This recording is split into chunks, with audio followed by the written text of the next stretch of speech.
Research shows that India will produce up to 50% of Apple's iPhones by 2027, up from fewer than 5%, to match China's production capacity.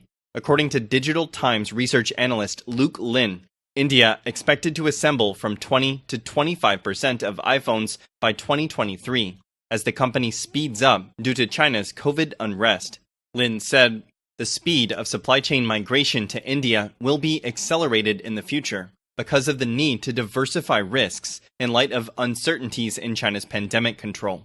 China, representing about 80 to 85% of iPhone production in 2022, has been at risk of losing its status as a manufacturing hub for Apple to countries such as India and Vietnam in recent years.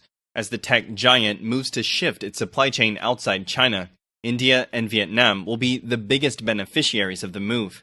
The South China Morning Post reported that Taiwanese manufacturer Foxconn had been one of the most active Apple suppliers in boosting its efforts to relocate its production to India.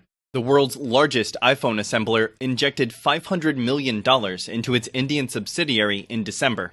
Lin said that Apple has been increasing its manufacturing capacity in these two countries to better manage its supply chains because of pandemic uncertainties in China and geopolitical tensions.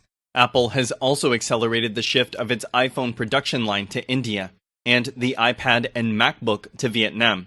In addition, AirPods have been assembled in Vietnam since 2020, and some Apple Watches will also be made outside China. It's not just Apple. Moving out of China has become a trend among tech firms.